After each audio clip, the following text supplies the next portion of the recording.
Good evening. This is Kimberly O'Brien, Chair of the Tingsboro Affordable Housing Trust, calling this meeting to order November 14th, 2024. I'd like to have everyone go around and just do some introductions. I'll start with Sothia. Sothia Chimbroom, a resident. I'm Jackie. I'm Jackie Gilfus. I'm part of the select board. All right, I'm Kimberly O'Brien as chair, representing the planning board. And then Isabel and Ben, if you want to introduce yourselves. Yeah, I'm Ben McClure. I'm the new town planner and economic development director. Woo So nice to woo. meet everybody that I haven't yet met in person. Good evening. I'm Isabel Emmett. I'm a regional land use planner with the Northern Middlesex Council of Governments. Great. Thank you. And we're happy to have you here tonight, Isabel. Good to be here. First thing on our agenda is a motion to approve the minutes from April 25th, 2024. April, 25th. I think I don't know that we're going to be able to pass those without Colin. I have to abstain. I wasn't at that meeting. I'm good with it, but Okay, so Can you will just make the the two motion. of I'll make the you- motion, and so that you can second it. Great. yeah, All right. I second the motion. All right, so that passes. We'll just blow through them, assuming that Colin will approve them since he wrote them. May 22nd, I'm making a motion to approve the meeting minutes from May 22nd. I'm trying to find them on my screen. 2024. Someone make a motion. That I just made the motion, so we're Okay, good. I second it. Thank you. All in favor? Aye. It's just all of Aye. us. Good. All right. And then the last set of meeting minutes we have, right, is from July 25th, 2024. I'll make a motion to accept the meeting minutes as written. Second. All in favor? Aye. Aye. Excellent. Very good. Now the next thing on the agenda is to discuss the previous housing production plan goals and status. So I assume we're turning that over to you, Isabel, now. Oh, that's right. So we do have a couple of things to go over before we discuss that. Ben, did you have a chance to share the presentation? Did you guys get a copy from Colin? Yeah, is it the one says final November? Yes, that is Yeah, the one. we got a copy. He did say that we didn't need to look at it in advance though, so Sure. assume that No, that's perfectly fine.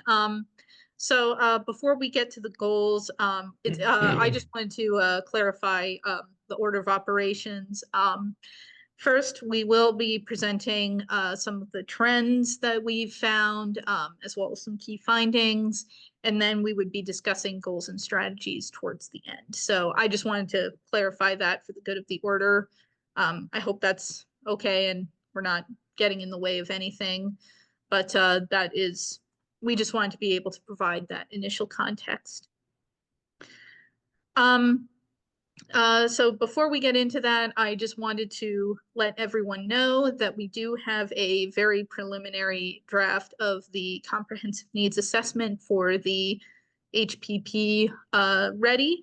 Ben, has Colin also sent that out? I believe so. Okay, excellent. So we'd like to give, pardon? Yeah, we did get that. Excellent. So I just wanted to let everyone know that please feel free to read it carefully. If you have any feedback, comments, questions, concerns, anything like that, I would ideally like to receive it by the 25th, the Monday before Thanksgiving, if at all possible. But we welcome the AHT's feedback on all of that, because there is a lot to go over and a lot of numbers to analyze. So we appreciate any and all feedback. So with that, I think we'll go ahead and get started. Is it all right if I share my screen? Yeah, absolutely.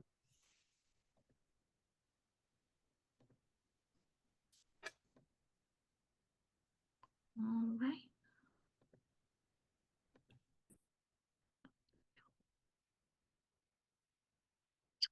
So welcome everyone.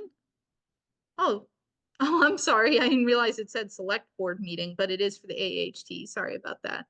We often reuse a lot of stuff. Hang on. Sorry, do you mind if I just quick double check that this is the correct one? I Yeah, think don't it's, worry about I it. think we're getting a presentation on Monday at Select Board, so that might be why. Oh, yeah. Mm-hmm. This is the one that was sent to us, so. Okay. Oh, you're right. I'm mixing up my presentations. My apologies. Oh. Let's see. Escape. Sorry, I think I have to, do I have to reshare? Right.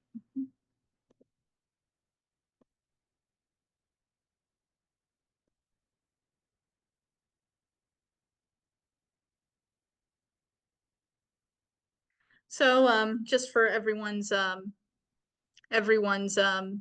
refresher, we are the Northern Middlesex Council of Governments. We basically work as state hired consultants for these 9 communities, of which Tingsboro is one. Been around since 1963. So again, why do we plan for housing? We want to take the opportunity for the community to come together with a proactive vision of how to meet housing needs as communities grow and change. The HPP offers up a framework for discussing comprehensive permit projects, any zoning changes, Community Preservation Act and Affordable Housing Trust Fund expenditures, other actions the town and its partners can undertake to increase the supply of affordable housing. Current locally adopted and state-approved HPP can also provide preference in community one-stop for growth applications, as well as other regulatory functions, namely the safe harbor option, which refers to 40Bs in terms of being able to have more control over developments of affordable housing within one's community. So just a refresher of our timeline. From July to September, we were basically taking a breath. October, November, we were taking stock of what we knew. And at this point, it's November, so we're starting to talk about what's next. So given that we're at that 3rd stage, we want to think about what are the most effective steps to achieve our vision. Some upcoming events are first the Housing Forum, which is scheduled for next Wednesday, the 20th. We are also going to be rolling out between now and then, I'm guessing, a second survey covering goals and strategies brainstormed which will be distributed both online and at key in-person locations. We'll also be leaving a public comment period for the draft plan, as well as final meetings with the planning board and the select board for plan adoption. And I believe those meetings, if I am remembering correctly, and please correct me if I'm wrong, the planning board will be meeting with the planning board on December 5th and the select board on December 16th. So we're just going to go over the state of housing and the current challenges that we've found. This is just a brief chart on where Tingsboro salaries land compared to the rest of the metro area. As you can see, the average Tingsboro teacher salary and the average Massachusetts construction salary do land below 80% AMI. In terms of challenges, in terms of median sales price and median rent, those rates have increased a lot more than median income for the town. Sorry, I might have to move around a little bit just to read the slides. So housing cost burdened households, the definition of cost burden is they pay more than 30% of their income on rent or mortgage and utilities. Being severely housing cost burdened, paying more than 50%. An estimated 400 households, or nearly 10% of Tingsborough's total households, would be considered severely cost burdened, and most of these households are extremely low income. Another challenge, the population aged between 15 and 34 years old increased by 7% between 2000 and 2020, but the number of households headed by people that same age has decreased by 40% over the same time period, which indicates that fewer young people can afford to move from their parents into homes of their own in Tingsboro than 10 years ago. In terms of school enrollment, historically it has fluctuated, but it has been declining since the 2021 to 2022 school year, and it has gone down from that number of 1,624 students. Isabel, does this number include students enrolled in places like Greater Lowell Vocational or Innovation Academy? This is just in the Tingsboro Public Schools? This would just be schools in Tingsboro. Because the Voc is in Tingsboro, but I don't know if Oh, yeah, then it would. Okay, thanks. Mm-hmm. I believe it does include that. Yeah. So in terms of median household income, Tingsborough's median household income has grown 22% based on 2022 dollars, which is nearly double than the rest of the Commonwealth of Massachusetts and the nation. Between 2014 and 2023, median sales prices of single-family homes in the town increased 27.1%, while median condo sales prices increased by 46% over that same period, indicating an increased demand for smaller units. So units valued at 500K to just under 750K have increased by 315%. 750K to just under $1 million valued units increased by 1,838%, and 35 units were then valued at 1 to 2 million based on 2018 to 2022 ACS estimates. So basically, housing values are growing, and that homes on average are becoming much more expensive.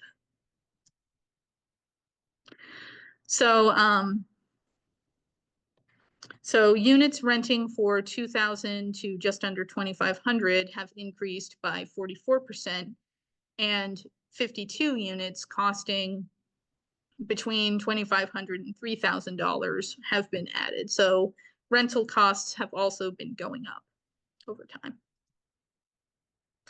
In terms of housing supply versus demand, we've calculated that there is a supply surplus of more expensive units valued at over 400K, whereas there is a supply shortage of housing units that are valued less at 50 to just under 150K. And there's sorry, Isabel, how is that demand calculated?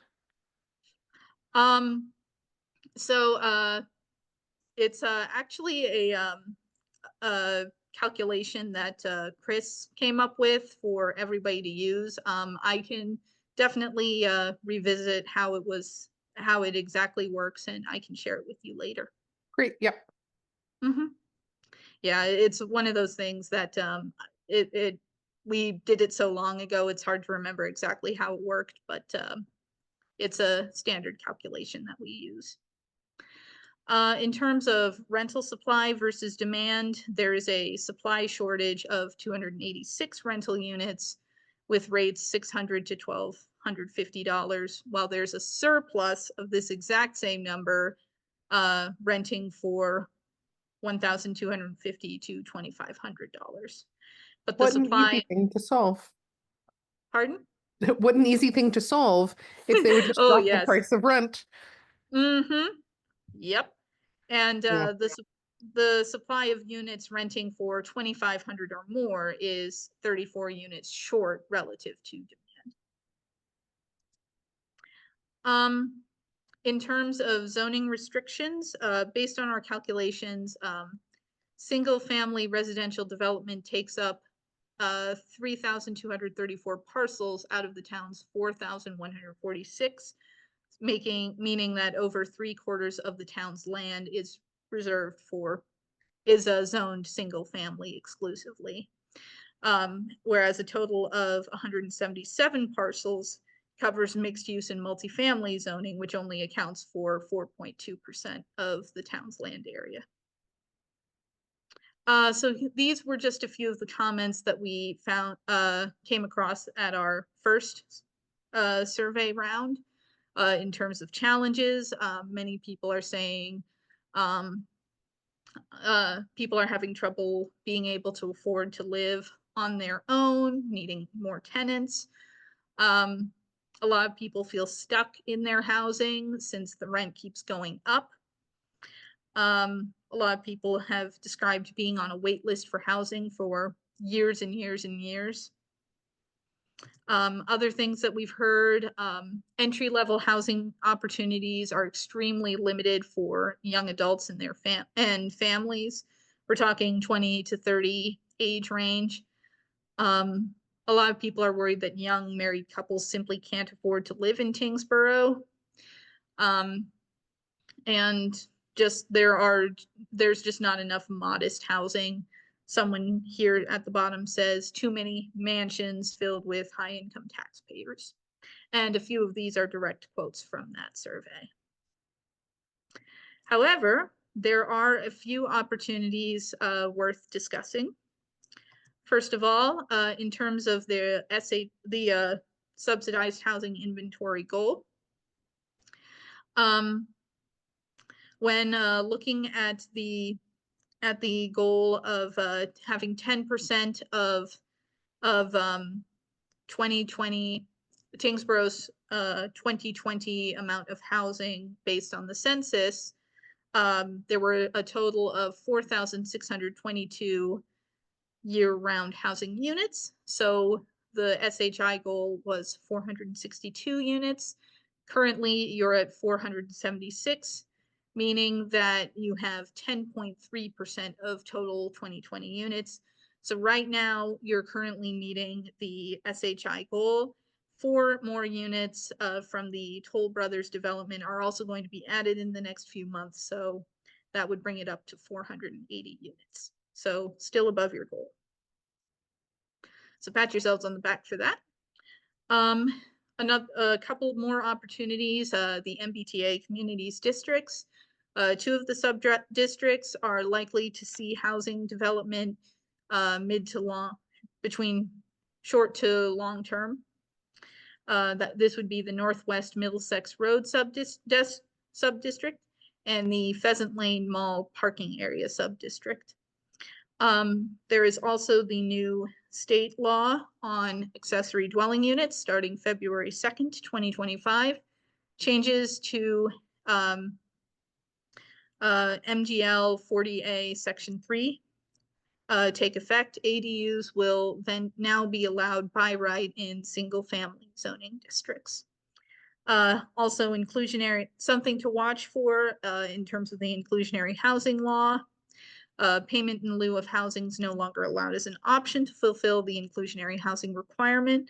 So the town should be tracking how this change impacts the rate of affordable units produced. So that's just a few unique town-specific things to think about and to look out for, and see them as ways to move forward with producing more housing. So now we're going to go over some housing goals, and this is where we really would like to see some input and discussion from the AHT members. And if I'm going too fast here, please just tell me and I will try and slow down. So our first set of goals, and these are in no particular order as we came up with them. Our first goal would be to create a variety of homes, both ownership and rental, and different types, duplexes versus multifamily, with an indicator of success being the number of duplexes and multifamily apartments developed. Goal number 2, providing a wide range of housing options to meet the housing needs of a diverse population, particularly households at or below 80% AMI and first-time home buyers. This is where you want to keep track of the number of units on the SHI. Goal number 3, encourage the production of small-scale housing units, number of ADUs. Goal number 4, ensuring that the process of enforcing the inclusionary housing regulation is clearly and consistently enforced. 6, encouraging the development of multifamily housing at the MBTA community subdistricts. Goal 6, streamlining the process of reviewing applications for affordable housing units, reducing wait times for people in need. Goal number 7, develop rental and ownership options for people who are older or have disabilities or veterans to live independently. Goal number 8, create more diverse types and sizes of housing of ownership units, including small single family, detached, duplexes, and townhouses at accessible prices that could serve as starter homes. Number 9, increase the proportion of fully ADA accessible and adaptable housing units that meet those needs. And finally, goal number 10, increase the proportion of land that allows types of housing other than single family detached by right or by special permit. And goal 11, to increase infrastructure capacity in areas targeted for development or redevelopment. So with that, we appreciate any and all feedback on those goals. If you'd like me to show some of them again, I'm happy to do so. If there are any you'd like to add or ones you want to edit or completely eliminate, now is the time to have that discussion.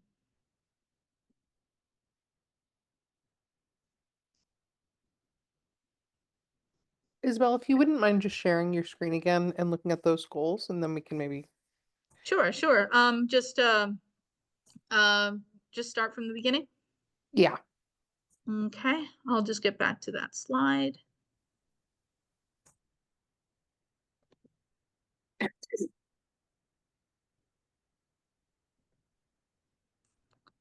I will say that when I looked at this before the meeting, I was surprised and delighted to see that there were so many recommendations for goals because I certainly felt like overwhelmed by how you solve a problem as difficult as this.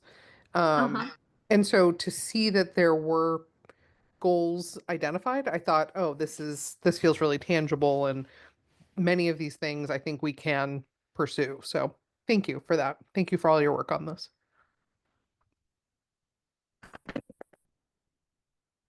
There's definitely some things that came to my mind right away as part of the planning board. You know, when I look at goal 3, encouraging the production of small scale housing units. Obviously, Ben, we need to update the ADU the way it's written now. We can't keep it. So we need to change that. Yeah, I'm gonna be meeting with town council next week. And definitely, a priority as of right now is to get our, ADU bylaws up to code with what the state is doing for the Springtown meeting. Ensure that the process for enforcing inclusionary housing regulations, this is goal 4, is clear. I think that's something we can work on as far as maybe writing up a 1 or 2 pager that helps people through that. But it's also, I think it's clearly written, but maybe not. So we need to look at that again, maybe. I think goal 5, the MBTA communities. I think we're already on the radar screen for some big developers in Tingsboro. Yeah, I'm working with a couple right now. The mall is in that area of Middlesex is going to be, because that's where we've got the water and sewer, will be something that we can encourage people to look at, and they are. Streamlining the process for reviewing applications. Ben, we'll be looking for some guidance from you as to how we can do that with the planning and ZBA. I think goal 7, we're gonna be accomplishing through the development of that complex that's going in near town center. The one that's gonna be sort of it'll have places for people with memory impairment. It'll be a nursing home, and it'll also be, I think, some independent living. Mhm. So that complex, I think, will help with goal 7 Uh-huh. and goal 9.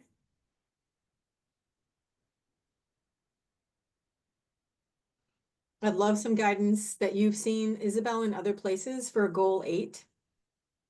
Sure. Creating more diverse types of housing sizes.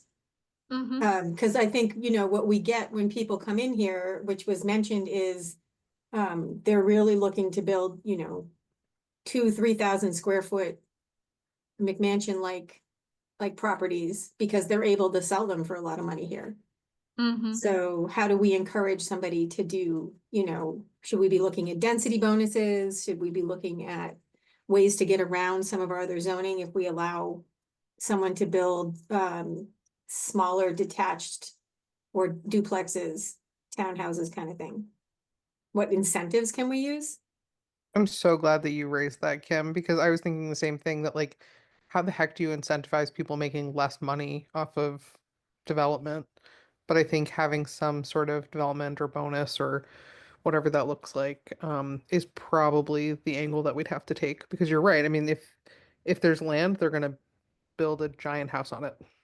Can I speak to Mhm. that a little bit as well? Please. So yeah, I think like one of the things too, especially I think, you know, I didn't know the extent of it, but seeing the slide regarding how much is zoned for R1 or like the single family houses, I do think that is probably like one of the biggest hurdles in terms of promoting more small multifamily type of dwelling because I do have a lot of developers that are really interested in doing townhouses, condos, a bunch of that stuff, but it's like a conversation every day of like you would have to rezone essentially for a lot of the places and parcels that they're looking to purchase to develop these type of residences. So I don't necessarily have an answer to address that right now, but I do think that is probably an important place to look that Isabel noted as well. That's great to hear, Oh, but at least that you're hearing that from developers about interest Yeah. for houses, things Mhm. like that. That's great. Yeah, it's just like it's a tricky one. I'm like, yeah, you could do it. You just have to rezone that district and get it Mm. approved. It's so I think like definitely one of the challenges is there is an interest from developers to do multifamily housing, a pretty substantial interest, I would say. I think just the zoning does make it extremely challenging for these developers. Like Isabel pointed out, I think only 4% of Tingsboro as a whole is zoned accordingly to support that kind of development. So yeah, like I said, I don't necessarily have an answer to that right now, but I think that is definitely an area to discuss further down the line. Awesome. well, oh, I'm sorry, Jackie. Nope, Go. just agreeing. Well, I think that's a perfect segue into goal number 10, which I don't, you might want to reword this if you want to consider it a goal, but increasing the proportion of land that allows different types of housing. I mean, we're essentially suggesting rezoning. So Well, I mean, you know, other than rezoning, I wonder, Isabel, if you can think of or help us find examples where towns might have used overlay districts that might yeah. allow for stuff like this. And is it possible to say the overlay district would apply, but only if you are going to give us duplexes, triplexes, you know, townhouses, and you know, that a certain percent need to be between 80 and 100% AMI, as well as, you know, whatever the inclusionary zoning might require. Like, I just Uh, want to know, like, how can we say, yeah, we have this overlay district, but only if we're going to get what we need. And what we need is this middle of the road affordable housing, as well as deep affordable housing that the housing authority provides. so just so that I understand what you're envisioning, I'll just to clarify for myself, you're suggesting like an overlay district where it's kind of you're incentivizing different types of housing besides single family detached by saying you can get XYZ benefits, but only if you develop this specific type of housing. Am I understanding that correctly? Right. Like you get your density bonus, you get the ability Mhm. to do smaller homes, duplexes, condos or something. But that what the town wants in forgiving this is, you know, let's get places where our teachers, our police officers, our, you know, workers, town municipal workers can afford to live. Certainly. Yeah, I have heard of overlay districts being a thing. I believe when I was working in State College Borough, we did have overlay districts, certainly that applied to the downtown area. So I believe that can be written in such a way to enforce exactly that. I haven't encountered very many examples, but I believe that would be possible, with the caveat that it's enforced consistently and fairly. Pam, would you But mind just you could explaining say what that an overlay district is? Oh, sure. So an overlay district is it's basically a district that is within a standard zoning district. It's a district that it's often smaller than the zoning district that it's over, since you call it an overlay, that often allows um, different like additional types of development in addition to the zoning that is allowed in that zoning district. Does that answer your question? I don't know if I'm explaining it the best. You don't have to change the zoning. It can still be single family, but if the developer comes in and they're gonna meet all the requirements of the overlay, then the overlay goes down on where they're trying, so it like drops onto that Mhm. part of the map. It avoids spot zoning, Mhm. because it has a bunch of rules and stuff associated with it. Yeah, Who's it the, usually like, has additional rules, additional types of development that are allowed over that zoning district in okay. addition. Yeah, I think that makes sense. Who's the like authority to decide if an overlay district exists? I believe that the town can write one. If So it We they, would go through planning board or zoning. Mhm. Yeah, Mhm. we have one already in, it's like a mixed use overlay. Mhm. And it went through, it has to go through, I think, Ben, correct me if I'm wrong, it goes through town meeting, right? We want to Yeah. change the Yeah, I bylaw like believe that. so. Oh, okay, Mhm. that makes sense. So it's not like, you know, the planning board can just start shooting off at the hip doing stuff. We do have to go through town meeting. Great. Sophia, do you have any thoughts, anything you'd like to express? This has been a lot of information tonight, so. You're on mute? Need to Yeah, there you go. unmute first.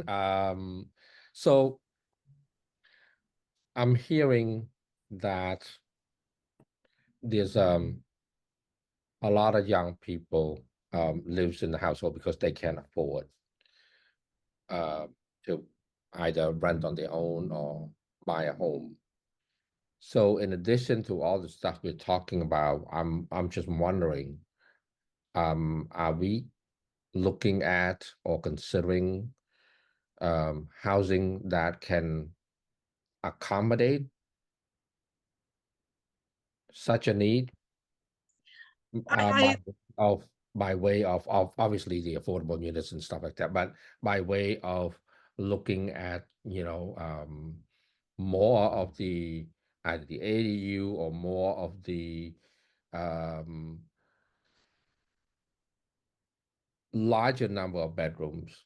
And then I'm just throwing it out. I'm not Sure, sure, sure. you know. So, another finding that we've discovered, and this wouldn't necessarily be a surprise to many of you, is that in general, household size is going down. So, hence the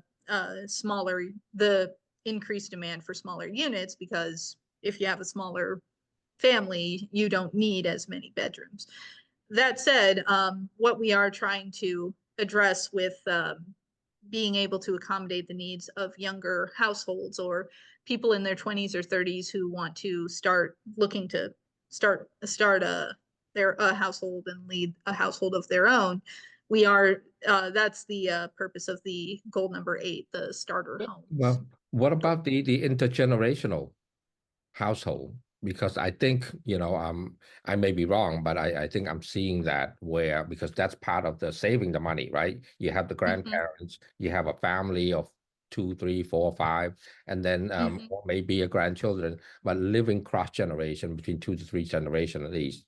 So, and that's how people really save. And that requires certain type of units without cramming it in. I think Ben has his hand up. Did you have anything to add about that? Yeah, I Ben?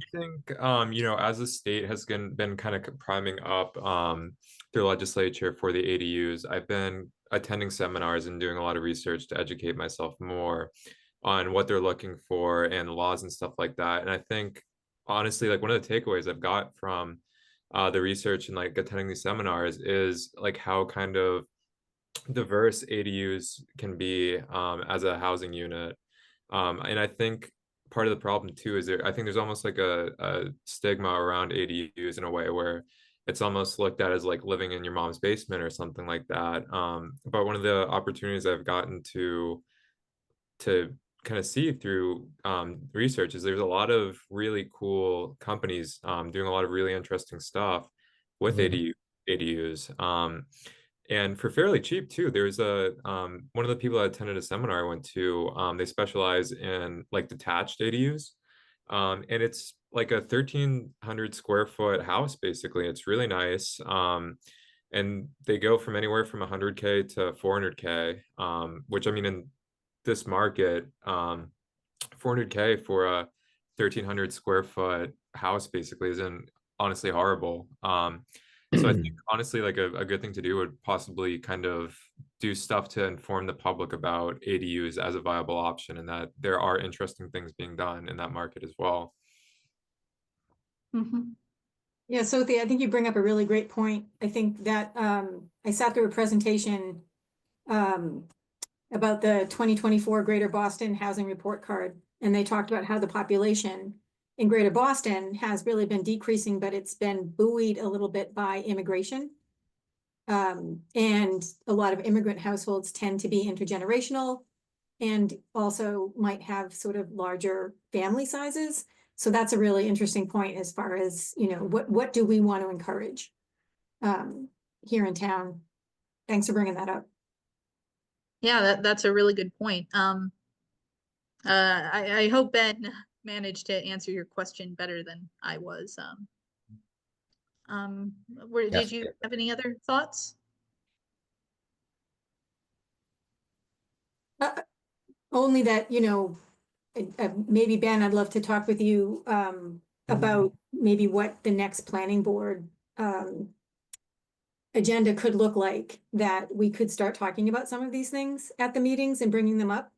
And also just wanted to ask if you would please reach out to the planning board and invite them to the select board meeting where Isabel will be giving this presentation.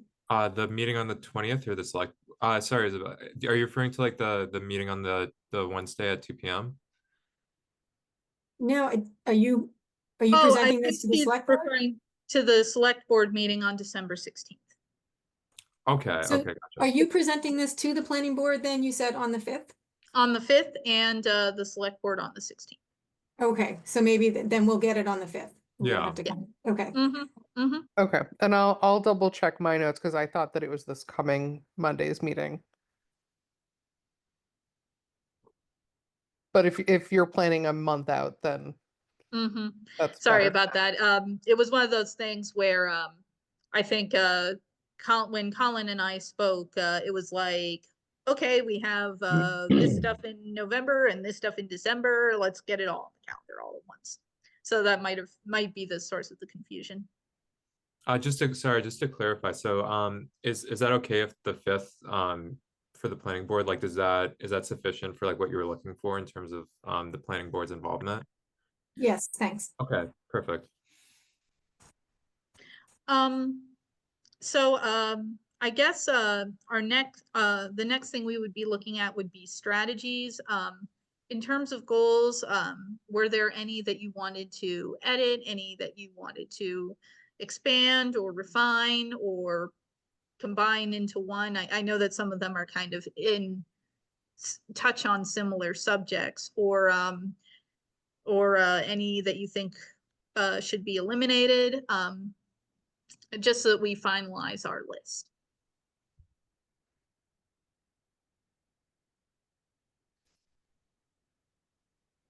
Again, just to clarify, when do we have this till? If we have comments later, I'll be after this meeting, December 20th?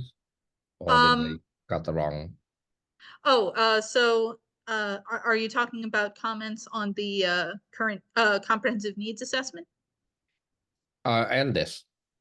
Oh, so the goals and strategies we would like to finalize tonight, in anticipation of the housing forum next Wednesday. In terms of the comprehensive needs assessment details, I believe it's about 60 pages or thereabouts. That we would like feedback by Monday, the 25th. Yeah, I think you said the Thanksgiving week, right? Mm-hmm, yeah.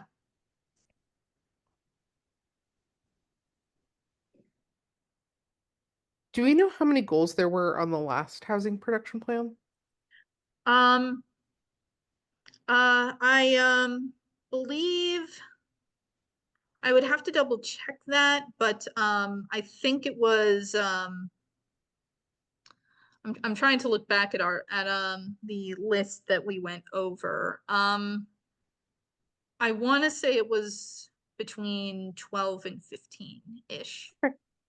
I think when I looked over the goals from the previous plan, some of them were in a similar vein to what we have here. Great.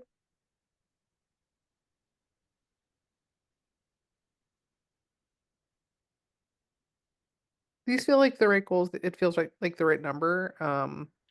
Yeah, I was just asking because like I couldn't, with no point of reference, we could be way off. But yeah, it sounds like we're in line with where we've been in the past, and these all seem to make sense. Sure. So you don't think that any of them need to be combined or eliminated or changed at all? Well, I have a comment if that's all right. So course. this came up at the NEMCOG meeting that we had last week. Mhm. It was brought up, this idea of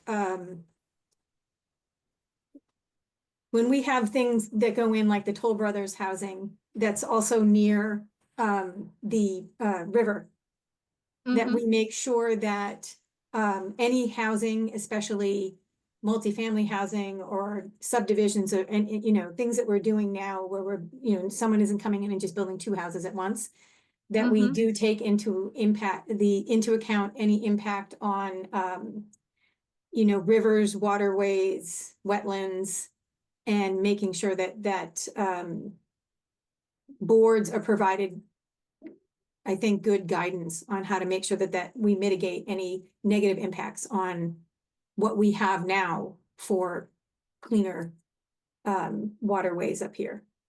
Absolutely. Mhm. So if that's a goal or if it's something that we can tweak the wording in one of these that would help add that in, but it was something that I thought we need to. And you know, the planning board did that when we were working with Toll Brothers, but it was sort of like a couple of Mhm. people just sort of bringing it up. And I realized that this is more the role of Conservation Commission, and I'm not trying to get outside of my lane. But I think Mhm. if Conservation Commission is doing stuff and planning and ZBA, and we're all talking about this, I think.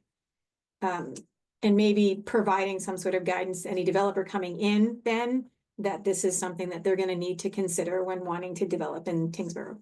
Yeah, that'd be great. So it sounds like what you're thinking of is adding an additional goal. So we can just call this goal number 12. It Which I sounds hope like doesn't go against goal number 6, which is streamline the process. And now I'm like, but I want you to also add on thinking about how you're going to impact wetlands and water. But yeah, I think looking at goal number 6, which is basically streamlining the process, that one we came up with mostly in response to the idea that people were saying, oh, I've been on the housing wait list for like years and years and years, and it's really frustrating and it's causing a lot of anxiety. We've heard that from a few people. So I don't think that this new goal would contradict any of that. It's just that one thing that makes me geek out about planning and I think gets people excited is that there are a lot of things that impact, a lot of the issues impact each other. And I'm glad that you're bringing up the issues of sustainability and public health, because those are a part of the housing discussion too. So I don't see this as contradicting or going against any other goals. I think it's just focusing on another issue that we ought to be paying more attention to.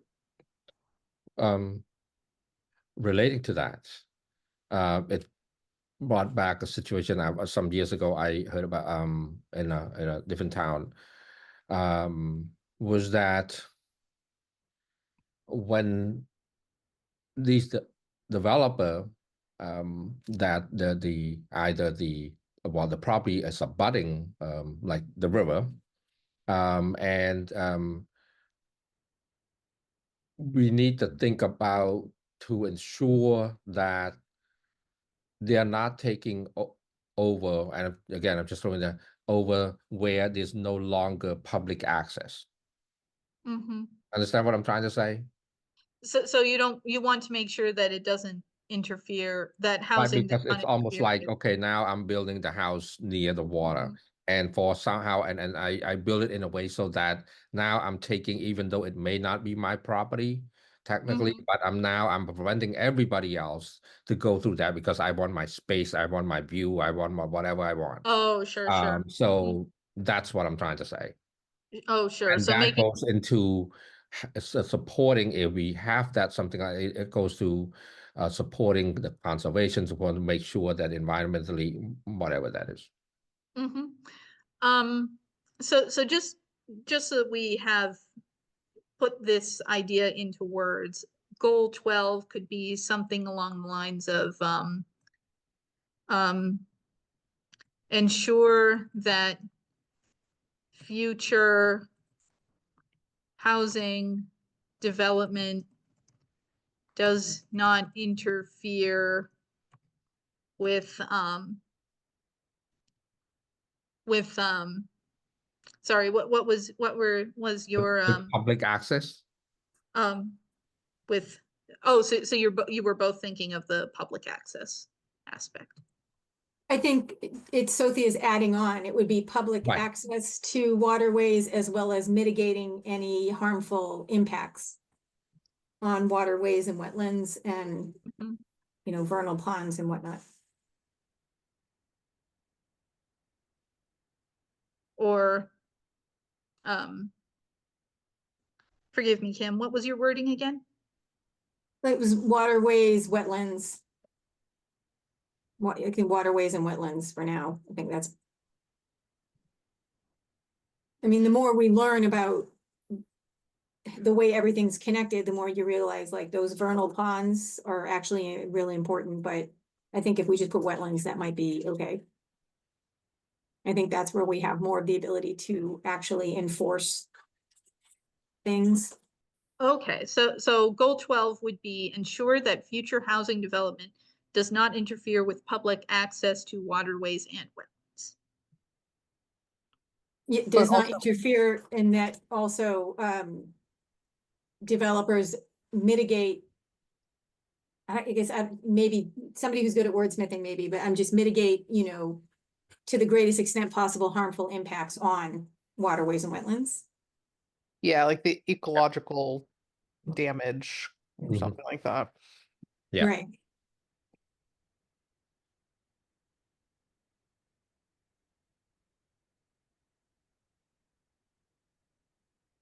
So For goal 12, I have ensure that future housing development does not interfere with public access to waterways and wetlands, and that developers mitigate any harmful ecological damage.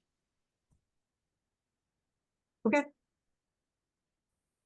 I guess just to keep us thinking about that, what would you say would be a good indicator for the success of the progress for that goal?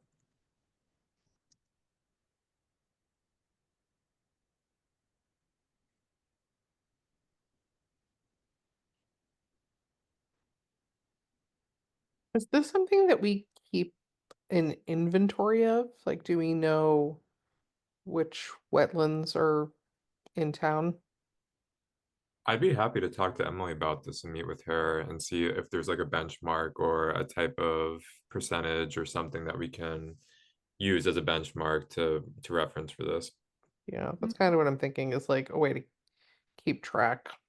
Yeah, I'd be happy to work with Emily. I'm sure she would have a lot of ideas on this. Mm-hmm.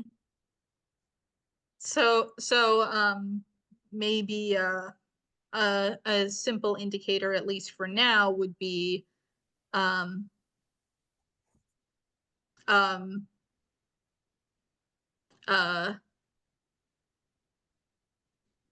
sorry, words. Um um Maintaining mapping of the location of housing in relation to water sources.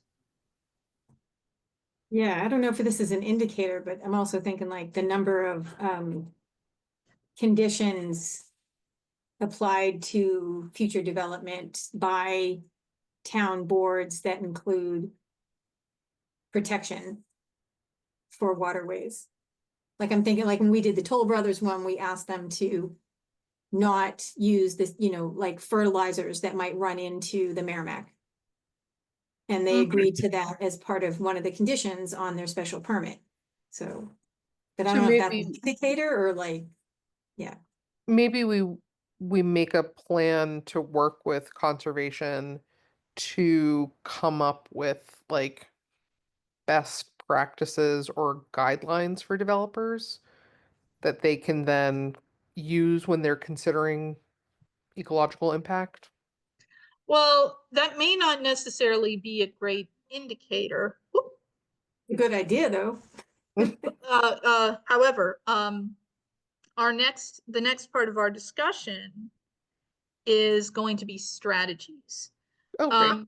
So I don't know if you guys feel that certain strategies should be goals or certain goals should be strategies, or if some of this needs to be eliminated or something needs to be added. But I think that's a very good segue into that discussion. So here is the list of 8 strategies that we've put together, thinking about those goals and their indicators. Um,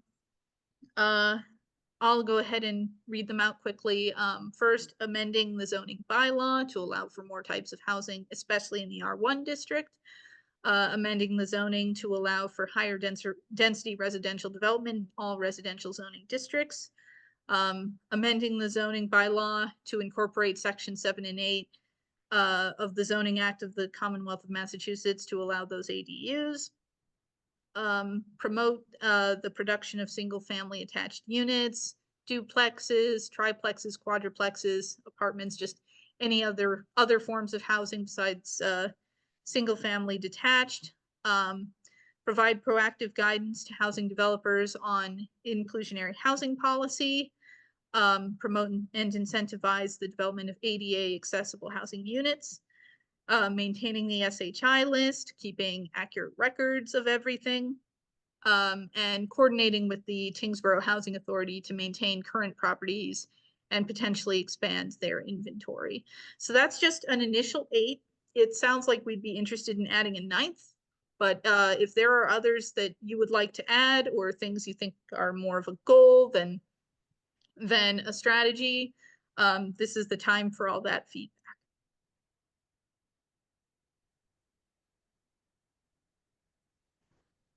And this time they are all on one page.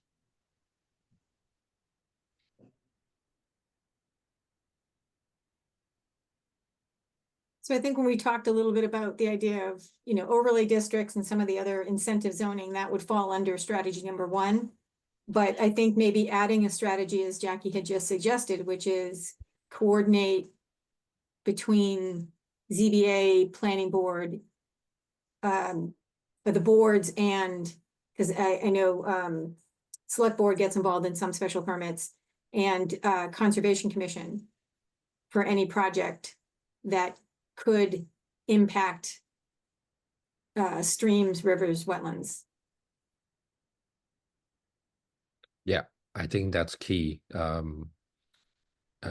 Memorialize it in a way that it's kind of mandates or allows for coordination.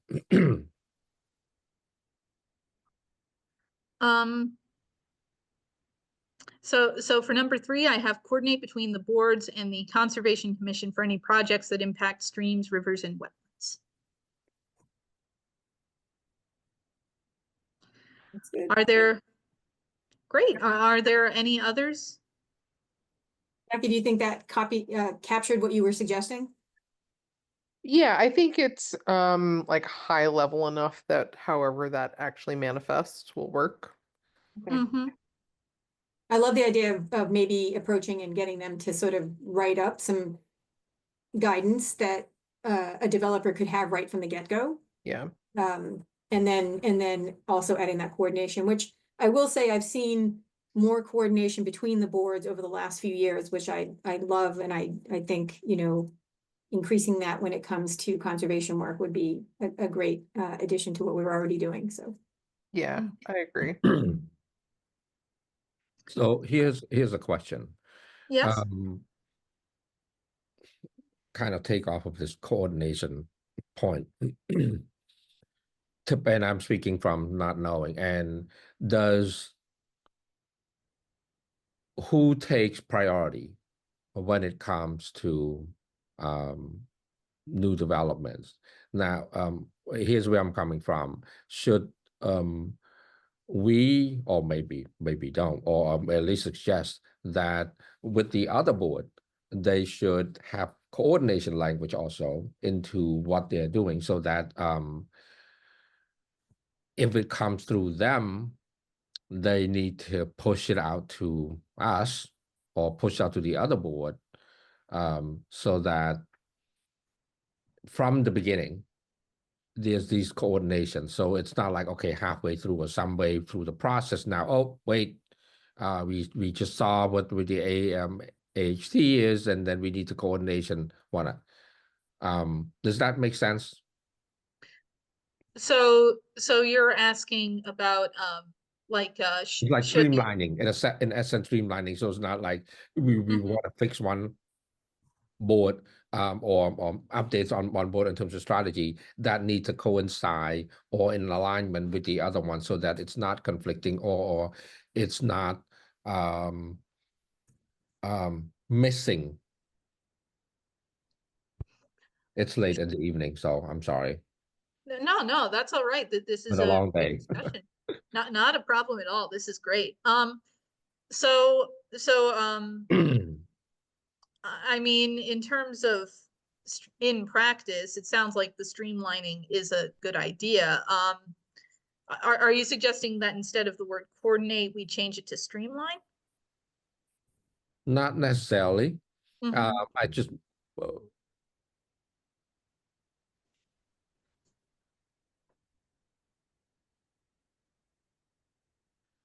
it's in other words, it memorialized so that all of us are on the same page, or have some steps where we all need to coordinate, Mhm.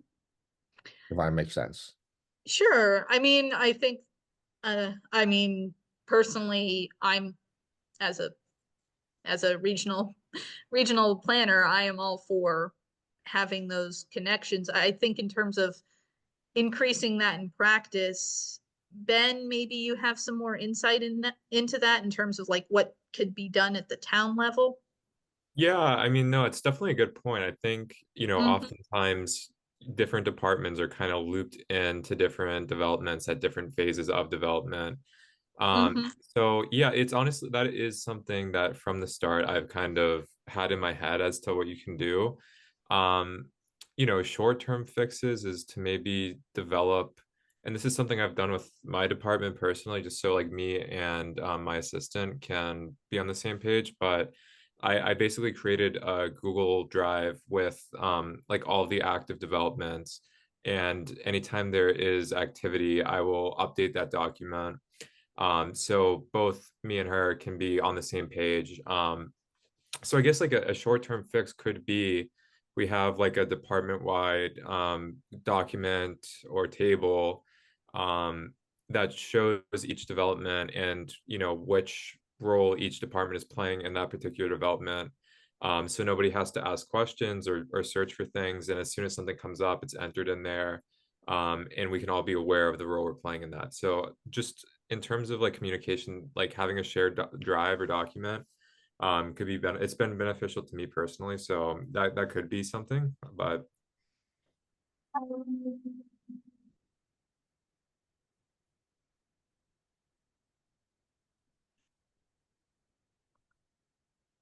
Does that answer your question a little bit better? Yeah, yeah. Yeah, all my main point is that, we need to have something, I guess, with the word streamline or some Yeah. protocols or Mhm. procedure where from the beginning that we all communicate and connect so that we are not, you know, um, kind of the right hand see know what the left hand is doing kind of thing. Right, right. Since you bring that up, and we do have this strategy at the last strategy talks about coordination with the Tingsboro Housing Authority.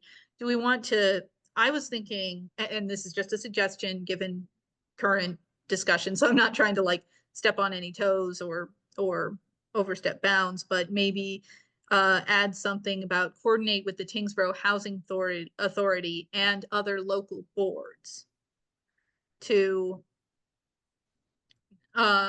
or just or maybe since this one seems to maybe even better, this one refers to, obviously the Tingsboro Housing Authority has a unique role with the property maintenance, but maybe a separate one that says coordinate with all other boards to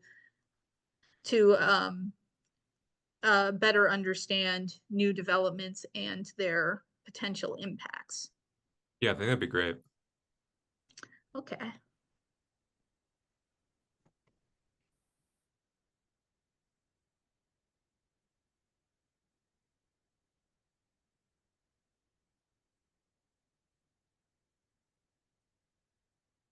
Let's see, how did I put it? Coordinate with other local boards to better understand potential impacts of upcoming housing developments. So I have written here, coordinate with other local boards to better understand potential impacts of upcoming housing developments. Great. Does that work? Yeah. Excellent. Are there any other strategies or goals that you want to add? Or do you feel like any of these strategies maybe belong more in the goals section? Thoughts, questions, comments?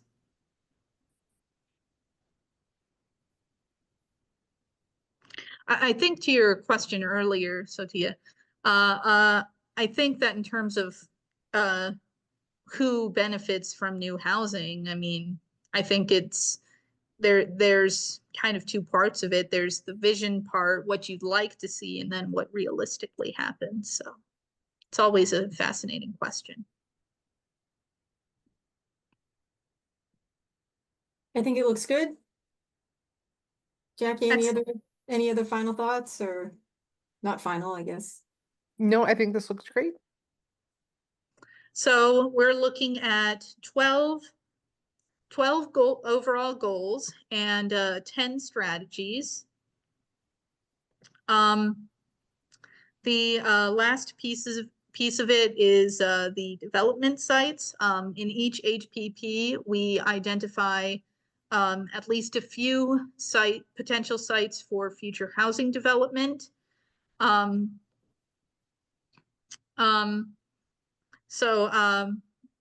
If we could, so to start, this is a map of the housing sites from the previous HPP. And besides that, in addition, we also have the MBTA community sites.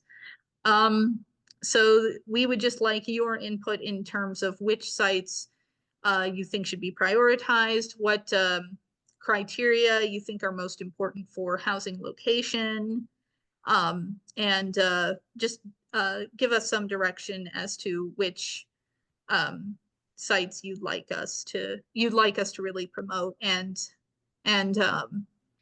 advise on what would be ideal. Yeah, I had a question about this slide. So these are the sites that were in the current housing production plan. Yes. How many of these sites were then developed on? Unfortunately, I don't really know off the top of my head. Ben, would you happen to have an idea? I can put us into full screen just so we can. Well, the I other just thing want- to know is some of them have development on them now, but Yeah. have the potential to hold Mm. more development. So they were identified as like an underdeveloped site. Yeah. Just wondering, like, if all of these remain relevant, like, do they just automatically get carried over, or are there any here that are maxed out? I think that's actually the question that I have more so than Mhm. if there's potential. If nobody has an answer tonight, I'd be more than happy to like make a spreadsheet or something for you to kind of illustrate what has changed since this first one. If you want to take a look at that or something, I wouldn't mind doing that at all. That would be so helpful, Ben. Thank you. Yeah, of course. Mhm. And Isabel, do you anticipate that it would be sort of like a combination of this slide and the next slide in one map? It can, it doesn't necessarily have to. I mean, Okay. we're just putting the ideas out there. We are by no means saying, oh, well, when it comes to siting of housing, you have to pick the same ones you did last time, because obviously a lot can change in 5 years. We're just saying, hey, now that you have those MBTA sub-districts, these are now on the map, and you can look at them as potential sites and potential opportunities. And I do know that Tyngsboro got approval for 3 sites. It's just that one of those sites is fully developed, so new development is unlikely. So we're not saying that one doesn't, quote unquote, does not count, but more just what could potentially be new sites, and the other 2 that I have discussed in the goals are more conducive to that. So that's all that means. Yeah, and it's good to not include that third one on the map Mhm. because that's where I live. So let's not develop on top of it. Sure. Yeah. Uh, I'll stay so away. Thanks. So of course here is the MBTA map. The purple site, I believe, is the third one that's fully developed, and the other 2 are the ones that have more potential. Yep. Mhm. So, not related, I guess. I missed out on the information. What is the development over on Westwood Street? It's a huge thing before, if you go from the river, it's before you get to Route 3. Oh, it's going to be a temple, a BAPS temple. Okay. Yep. That entire big plan. Yeah, I think it's sort of like a large flagship center. So there's going to be quite a lot of activity over there. It's not just like a place for Right. spiritual gathering, but I think there's like quite a lot that's going to be there.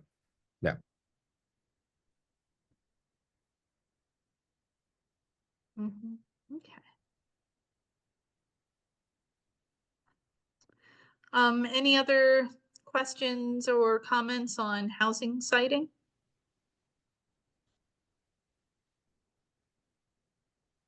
Okay.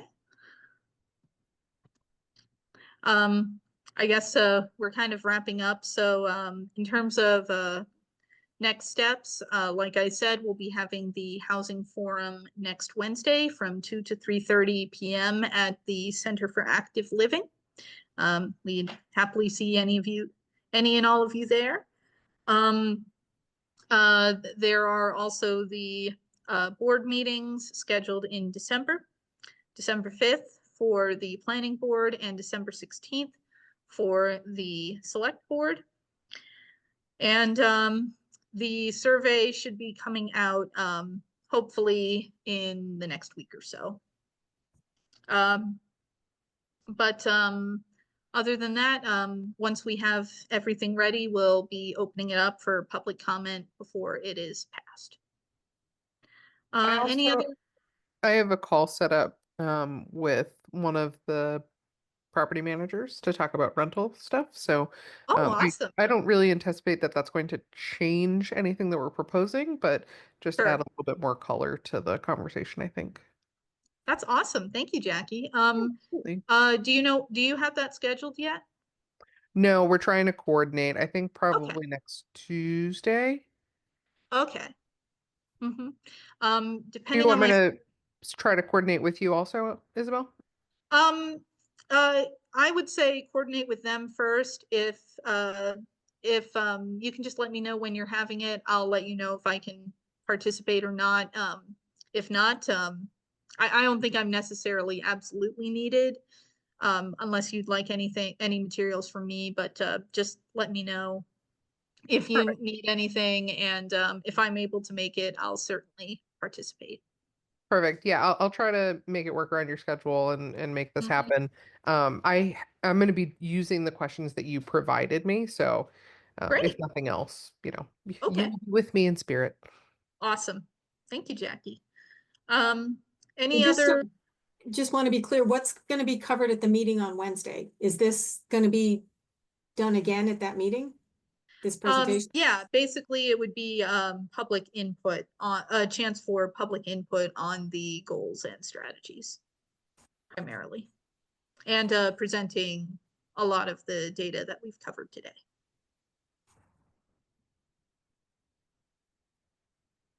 All right.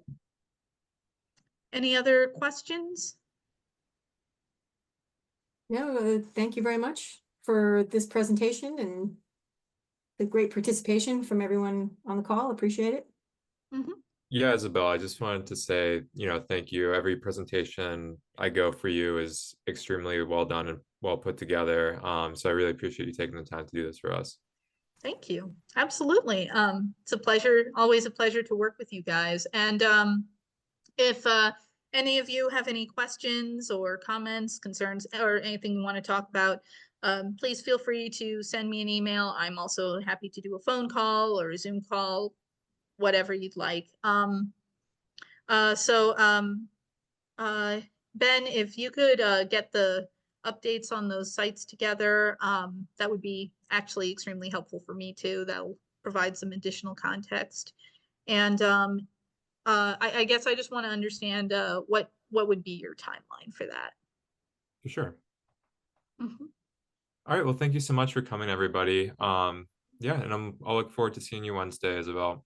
Just, Mhm. We do have more on our agenda, so don't Yeah. go away. And Oh, Isabel, okay. make sure that when you click off, I think you're the host, that it switches back to Ben. Oh, sure. I'll Yeah, I can make If- you not the host. yeah. I think it's Mhm. just one more topic, right, Kim? It's about the So we have this CPC. discussion strategies for rental mortgage assistance programs. Do Yeah. we need Colin for that discussion? No, he prepped me. Okay. I brought it up and then we met and talked about it. Thank you, Isabel. So thanks, Thank you, Isabel. guys. Have a good night. Thank you, So Isabel. Yeah. Ben, if you want to Take care. stay, I don't think it'll be a long discussion. Yeah, sure. Essentially, a resident came to me a while ago, a few months back, and wanted to talk about the possibility of establishing emergency rental assistance. This is something that is, my understanding is that through COVID, there were changes proposed to how CPC funding could be used. And one of the things that it could be used for was establishing um, a emergency rental assistance program. And so money could be set aside for that purpose, and it would just sort of stay in a trust. It would stay in a fund until there was a need and a resident came to us and requested some sort of funding, something to help them get through, a difficult time or something like that. And um, we would, if we wanted to pursue that, we can set the parameters. So we could say something like, you can only get $300 a month for 6 months and then you're cut off, or it could be even stricter than that, whatever it is. And you can only get it for 1 year and then you can never get it again. Whatever we felt like was important. But the idea was this is available. We have money in CPC that could be used for this purpose. And while I don't think that we really have a documented need at this time, not that I'm aware of, and when Colin and I talked about it, it seemed like we probably didn't have anything really on record. This is something that might be advantageous for us to have in place. So that way it's sort of a tool in our tool chest.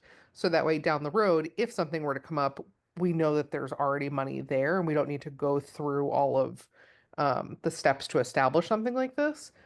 There's certainly pros and cons. And I think the biggest thing, and this is what Colin wanted us to discuss, is if we wanted to be sort of the administering body that would do that, there's a couple of options. And I wonder if any of you are familiar with this program, if you know how other towns have done it. Sometimes it's done by the housing authority. My understanding is that our housing authority does not have the cycles to add this to their workload. Sometimes it's handled by like our equivalent group, sort of the Affordable Housing Trust. Sometimes it's actually done like at full town meeting, which honestly feels insane to me. I think there's the pros and cons really are that we would need to establish a intake process, and then we have a scenario where we as fellow residents would essentially have residents coming to us asking for money, in really difficult, desperate situations. And then the decision would lie on us about whether we approve that or not. And so I think Colin was a little bit, it sounded like he was resistant to put that on us, but I don't know who else would administer it otherwise. So really it was just, that was what he wanted us to talk about, to sort of noodle on that a little bit. He said if this is something that we want to consider more, he can put together examples and processes that other communities are using. There's many examples of towns that are doing this already, whether they have just created the fund and have never tapped into it, or actually the opposite, which is that they're already underway and being used. We can prep all of this. We can talk about it at our next meeting. And then really the idea is if this is something we wanted to establish, we could then seek that CPC funding at May's annual town meeting. So Mm. can I jump in? Yes, I vomited a So- lot. Go for it, please. No, that was great. So I work with nonprofits around, up and down the East Coast, and many of them were tasked with taking the money that ARPA funds provided for emergency rental assistance on behalf of like states, municipalities, so that when the person needed help, they went to the nonprofit, and the nonprofit, as long as the person met the criteria, then it was actually the nonprofit who then administered the funds on behalf of that city, town, state. So that Interesting. might be a way for us to go, which is to tap maybe one of the organizations that already exist in Lowell, that might be set up to do something like this. So if this is something that you want to explore more, I'd be happy to like meet with you and maybe look at what some other places are doing with rental assistance funding. Yeah, I mean- think that's great. Yeah, for example, CTI has the RAFT, right? Rental Assistance Program. Yep. So of course, they serving our community also. We are the organization that I work or I manage. We also have contract with CTI to do RAFT application. So there are existing programs out there already, and some of it I think that we need to take advantage of these existing where maybe our resident are not aware of. And so how do we get them to access? Now, in addition, I mean, we can certainly look at, so the other thing I want to talk about is that through the federal CDBG, and there's the ESG. I don't know. I think you're familiar with it. Some of you are familiar with it. So, one of the component of ESG is preventing homelessness, right? Where someone lost their job and behind their mortgage, they could be losing their home, or rental. So now then. And there are certainly, if we get the federal program, there's certain a lot of guidelines to it, but there is a system already there. Now, since if we are using our own money, CPC money, we don't have to, I think, we don't have to do with all of that required. We can come up with our own system where this can be a supplemental support, in addition to help link them to all these existing programs already. Yeah, So I totally that agree with way that. it becomes it's manageable, but at the same time, because there are resources out there, and sometimes it's folks are not aware of. And how do we make our town have that information and share that more in some way, so that there's knowledge, information, and access. I think that's great, yeah. Maybe we talk to Colin about how do we get more of that information easily accessible on the website, so Mhm. people know where to go. Yep. Yeah, I love this idea, Jackie. We did talk about this at the early stages of when the Affordable Housing Trust was created, as to how we wanted to use those funds. The flip side of rental and mortgage assistance, right, which is to keep somebody where they're housed, is the down payment assistance funding that you can also provide to somebody who's looking to get into their first home. So something that might be, you know, stacked on to down payment assistance funding they might be getting from some other places. So I think there's Yeah. a couple of things that we can explore besides using it as funding to actually purchase land bank, or purchase and build properties. So, yeah. Can we use the CPC funding for down payment assistance? I'd have to check. I'm Yeah. not sure.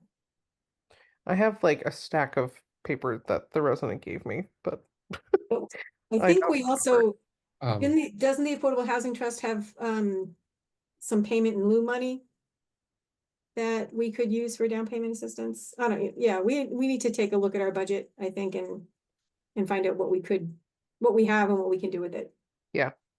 But do we have a procedure or set, how do people receive down payment assistance? They have to go through certain things and things like that?